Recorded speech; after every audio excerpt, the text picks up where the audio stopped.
يا صباح الفل والجمال. النهارده هنعمل مع بعض اكله لذيذه قوي كلنا بنحبها، وهي الرز بالجمبري. انا هنا حاطه الميه على الجمبري بقالي ساعه في الطبق كده، وهبتدي بقى هفتح ميه جاريه وهغسله بقى بالمصفى. ليه؟ لان هاخد من الجمبري شويه شوربه حلوين نعمل بيهم الرز. يلا بينا.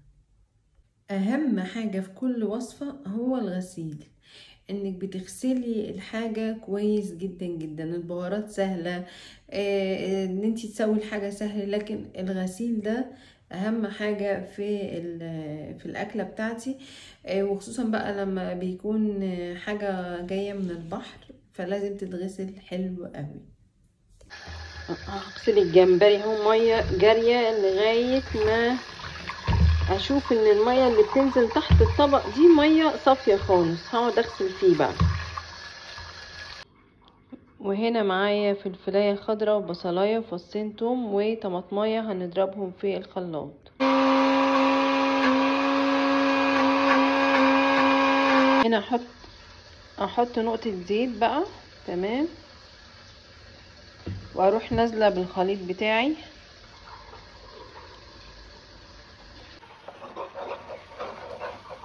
الريحه بتاعت التتبيله دي حلوه جدا، فظيعه.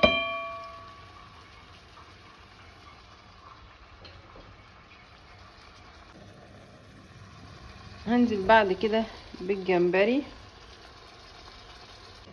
واقعد اقلب عشان الجمبري ياخد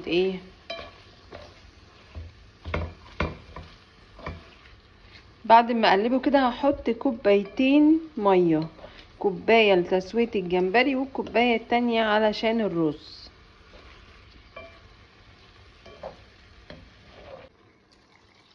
ادي اول كوبايه وادي الكوبايه التانية، ومعايا ملح وفلفل وكزبره.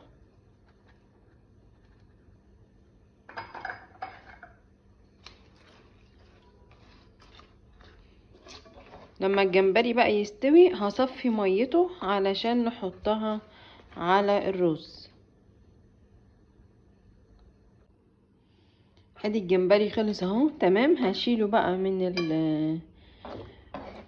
من الحلة علشان هصفي المية بالمصفى. هشيل الجمبري الاول اهو. الجمبري بتاعي طلعته. تمام.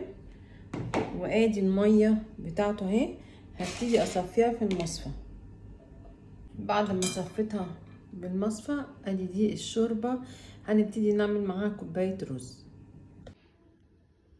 ادي دي كوباية الرز اهي، حطيتها في نفس الحلة. تمام. احط عليها كوباية من شوربة الجمبري، وكمان محتاج ربع كوباية لان الرز ده ما بيستويش بكوباية رز بس واحدة، لا بكوباية وربع. وحطيت شوية من الزيت وملح وفلفل وشوية كزبرة بس كده، واسيبه بقى يستوي.